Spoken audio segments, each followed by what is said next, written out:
Assalamualaikum warahmatullahi wabarakatuh.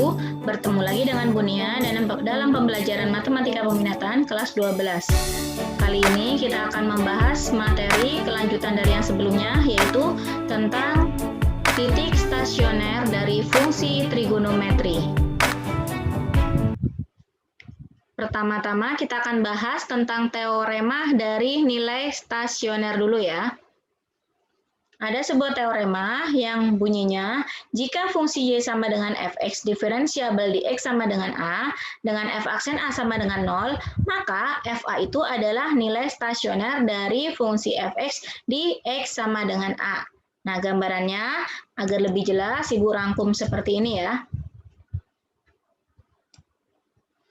Nilai stasioner fungsi y sama dengan fx itu akan tercapai atau akan terjadi pada saat f aksen x-nya harus sama dengan 0. Ini yang perlu jadi catatan bagi kalian.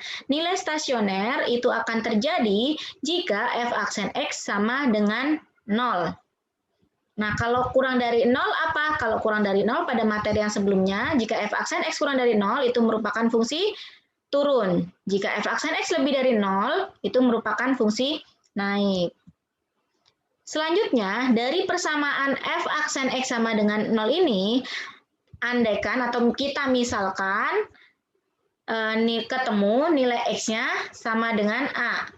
Dari x sama dengan a ini, kemudian kita masukkan ke fungsi y sama dengan fx.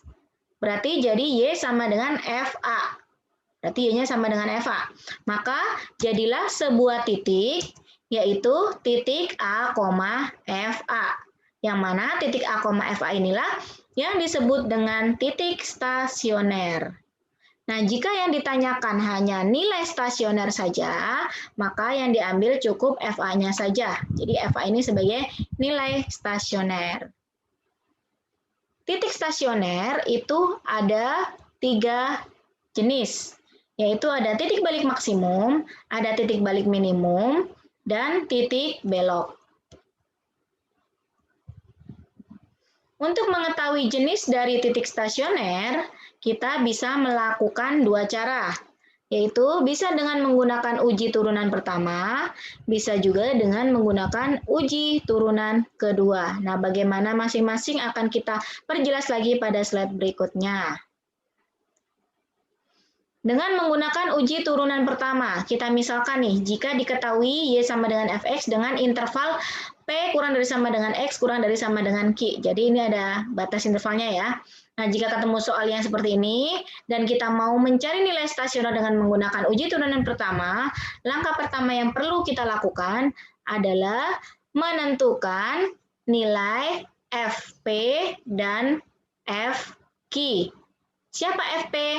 fp ini merupakan nilai fungsi pada batas bawah.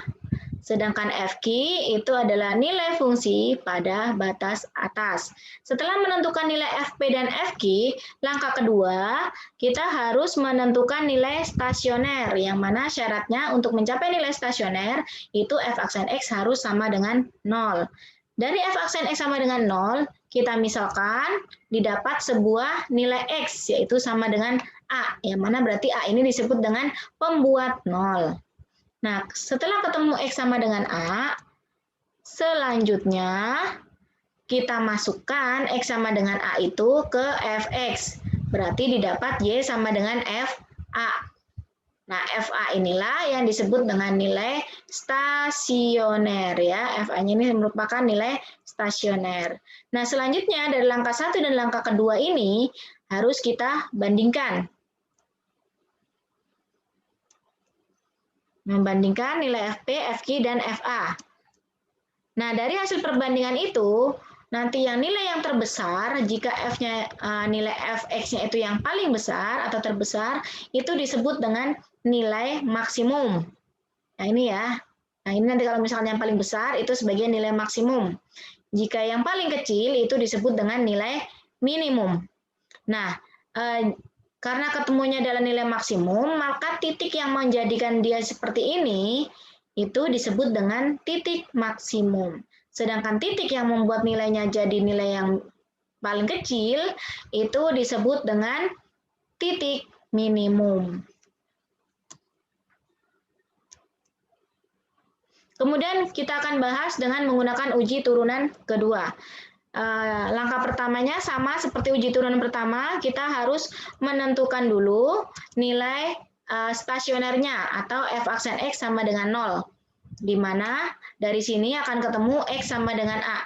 Selanjutnya, setelah ketemu X sama dengan A, kalian carilah rumus f aksen X-nya atau turunan kedua dari fx atau turunan pertama dari f aksen X. Jadi f aksen X ini kalau kita turunkan, dia akan menjadi f double aksen.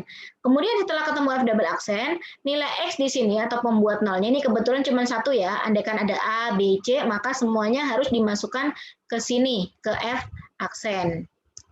Nah, jika X sama dengan A ini kita masukkan ke f aksen, maka akan ada 3 kemungkinan. Yang kemungkinan pertama, f aksen X-nya itu akan kurang dari 0 atau negatif. Nah, jika f double aksen, maaf f double aksen ya, jika f double aksen A-nya ini negatif atau kurang dari 0, maka titik A, FA itu disebut dengan titik balik maksimum. Jadi kalau dia kurang dari 0 atau negatif ya maksudnya, kalau negatif, maka yang terjadi adalah titik balik maksimum. Sebaliknya, jika f double aksen A itu ketemunya adalah lebih dari 0 atau positif, maka titik A, FA itu adalah titik balik minimum. Nah, kemungkinan yang ketiga adalah f double aksen A itu sama dengan 0. Jika demikian, maka yang terjadi adalah titik belok. Agar lebih jelas, sekarang kita bahas ke contoh soal. Tentukan titik stasioner fungsi fx sama dengan cos kuadrat 2x pada interval 0 derajat kurang dari sama dengan x kurang dari 180 derajat dan jenisnya. Nah, jenisnya. Nanti kalau sudah ketemu titiknya, jenisnya itu maksudnya dia yang mana? Yang titik balik maksimum ataukah yang titik balik minimum ataukah titik belok.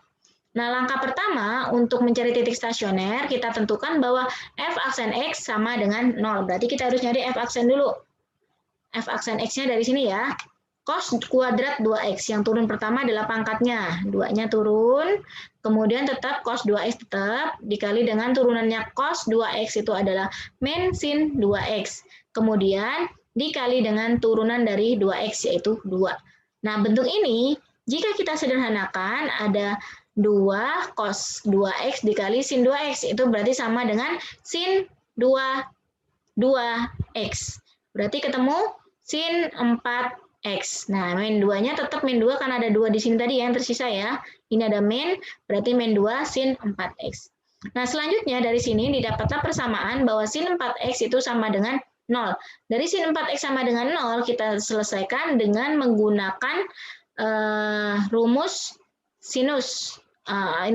Kita menggunakan rumus persamaan sinus.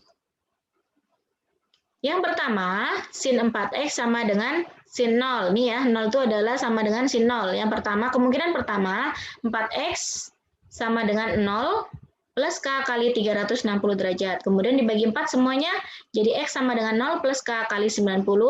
K sama dengan 0, ketemunya 0. K sama dengan 1, ketemu 90. K sama dengan 2, sama dengan 180. Nah, kemudian kemungkinan kedua, 4X sama dengan 180 derajat min 0 derajat plus K kali 360. Selanjutnya dibagi dengan 4. 180 dikurangi 0, 180 berarti dibagi 4 jadi 45 dan 360 dibagi 4 sama dengan 90.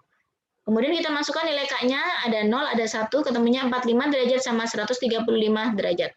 Nah, coba di sini berarti ada pembuat nolnya itu ada 0 derajat, 90 derajat, 180 derajat, 45 derajat, dan 135 derajat. Nah, di sini kebetulan nih, 0 sama 180 itu merupakan batas. Nah, jika di sini dia mata, tapi 0 di sini itu masuk di sini. 180 juga di sini. Jadi dia selain sebagai batas, dia juga sebagai pembuat nolnya. Setelah ketemu semua pembuat nolnya, kemudian pembuat nol ini kita masukkan ke fungsi fx-nya di sini. Untuk apa? Untuk mencari nilai stasioner ya.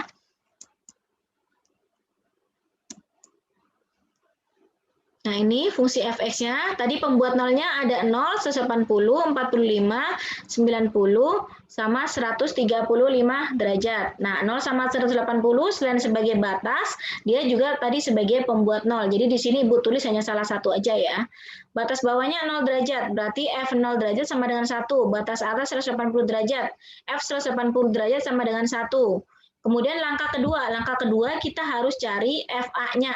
Nah, di situ A-nya ada 45, 90, sama 135. Berarti F45 sama dengan 0, F90 sama dengan 1, F135 sama dengan 0. Nah, dari hasil Fx di sini, ini yang paling besar itu adalah yang 1. Ya, yang paling kecil itu adalah 0. Maka 1 di sini merupakan nilai stasioner.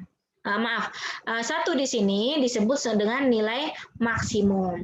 Sedangkan 0 itu merupakan nilai minimum. Kenapa? Karena dia yang paling kecil. Nah, jadi dapat diketahui bahwa titik 0,1 di sini tadi ya, berarti 0,1 itu merupakan titik maksimum karena X-nya termasuknya besar. Kemudian ada 180 dengan 1, 180,1 itu juga merupakan titik maksimum. Tadi yang maksimum 1 ya.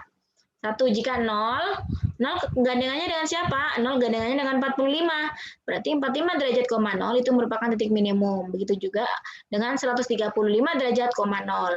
Sedangkan titik 90,1 itu merupakan titik maksimum. Sampai di sini penjelasan mengenai titik stasioner. Mudah-mudahan dapat dipahami dengan baik. Ibu akhiri dulu sampai di sini. Wassalamualaikum warahmatullahi wabarakatuh.